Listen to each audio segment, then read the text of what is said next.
Welcome to MS Talks 2.0, Let's Discuss Facts. In today's episode, we're here to discuss natural remedies for multiple sclerosis. As humans, we're designed to find solutions to problems. Due to human nature, many people seek alternative medicines outside of prescribed medicines to find a cure to diseases such as MS. To give us a better insight into the science and to debunk the myths, we're joined by Dr. Bassem Yammout, Professor of Neurology at the American University of Beirut Medical Center, Director of Neurology Institute at Harley Medical Center in Abu Dhabi, Head of Clinical Research at Multiple Sclerosis Center and President of MEDATRIM's Middle East North Africa Committee for Treatment and Research in Multiple Sclerosis, and Mona El-Harbi, MS Patient Advocate, member of the National NS Society and Transformational and Personal Growth Coach. Thank you both for coming so much. Welcome to the show. Thank you. To kick things off, we want to talk, of course, about natural remedies. So how would you describe them, Doctor, and what are their purpose? Yeah, natural remedies, according to the popular definition, are remedies that are taken directly from nature, like herbal treatments, without going through the process of the manufacturing, the process through which most of our medication go. So this is the general definition for the general population. And then what would their purposes be? The main purpose really is to treat any ailments. On one hand, they think that some of these remedies might help cure certain diseases. And on the other hand, some of these remedies might help with some of the symptoms of these diseases. And most of these remedies come from ancient medical practices. And in our region, it's what we call the old Arabic medicine.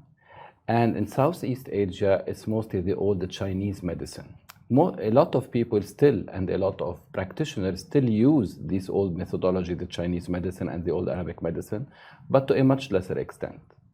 So speaking of, such as turmeric, exotic plants, what is the science behind these approaches to treating MS? Right, I think this is really the most important point, which is science. As you know, some of our medication are actually originating from plants. For example, one of the common medication we use for MS is originally taken from a plant in the Himalaya in Southern Asia. But to get to the point where it's given as a medication, it went through hundreds of testings, including laboratory testings and then testings on animals and finally testing on humans. And finally, which we call the phase 3 final test, is testing on hundreds of patients to make sure they are on one hand efficacious and on the other hand safe. So this is really the science that we need before taking any medication. It has to be really tested in well-known international laboratories, lab, animal, human testing before we take it. Unfortunately, there is no such science behind those natural remedies that you mentioned, turmeric, ginkgo biloba, and so on. And the reason why is that if you look at the literature now, at the real science, you can see some trials using turmeric, ginkgo biloba, and many, many others, but they are very small trials. Tens of patients, maximum 100 patients. And this is not really adequate to test neither the safety nor the efficacy of the medication. So what I can say definitely is that so far for all of these natural remedies, we don't have enough scientific evidence that they can work as a treatment for multiple sclerosis. Interesting. Thank you very much. Mona, thank you for being here as always. When you were diagnosed with MS, did you seek a cure outside of traditional medicines? Well, actually, I have my experience with the remedies and these type of solutions in two phases. The first phase, I was at first when I was diagnosed, I was looking for like these kind of things, and I read about black seed, and we call it habbat al-baraka, and these kind of natural plants. And then after I became an MS advocate and I speak up about MS, people started to offer me some kind of, mixes and herbs and this kind of thing. I was pretty skeptical about them, especially that there's not enough information. Maybe Dr. Bassem can help with that. And it's all about personal experience. Like it's similar to something that maybe it can work on you and doesn't work with another person. It can help with some symptom, doesn't help with another symptom, because we don't have all the information. So that was part of my experience, and maybe we can hear more from Dr. Bassem about it. So to add to what Mona said, We don't have natural remedies that actually treat MS, so there is no natural treatment for MS. But there are certain natural remedies and herbs that can help with some symptoms of MS, for example, like spasticity or pain. But there is no actual treatment. Another point that I want to add here is that when we say natural remedies, the first thing that comes to mind, and this is natural, it's very safe. Actually, it's not, because nature has good things and it also has poisons and toxic things like mushrooms and other poisons that are present in nature. And actually, if these natural, quote-unquote, natural remedies are not really tested through very well-known laboratories, they can contain many toxic materials. And actually, there was a recent conference in London where they looked at cases of liver toxicity from natural remedies. And there were a lot of cases with complete liver failure actually needing a liver transplantation just because they were using natural remedies that were not tested and actually contain poison. So the issue with natural remedies is that we don't have enough science behind it for efficacy, but at the same time, we don't have enough science behind it for actual safety. Mona, would you like to explain more about your exploration? Was there enough information on natural remedies when you were learning more about it? Actually, yeah. Actually, when I hear about or read about remedies, I always become like a little bit skeptical because sometimes someone approach you, they have like a certain they tell you to drink like ginger in water early in the morning, or I don't know, put some black seed on, I don't know, on honey and these kind of things. You listen to their experience and then you look to them and look to their symptoms. You see their symptoms are like better than ours or that person or the other person. But when you try it yourself and it doesn't work, it's like it does something like why didn't it work on me? So I like, before I try anything new, to ask first my doctor and to go back to someone like Dr. Bassam who have a perfect idea about remedies, in addition to the medical information and the science. And then I look forward to try these things. But just taking chances, I'm not in that kind of place and taking any chance to try anything. Just like he mentioned, we sometimes we think it's natural, but we don't know the backside of it or the medical side of it.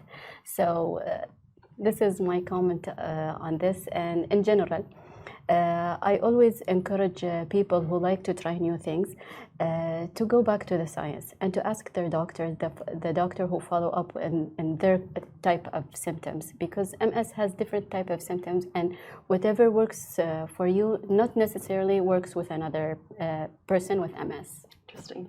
So of course our topic today is chasing the cure, and so my next question is to you, doctor. Is there a cure for MS? Yeah, that's a very important question.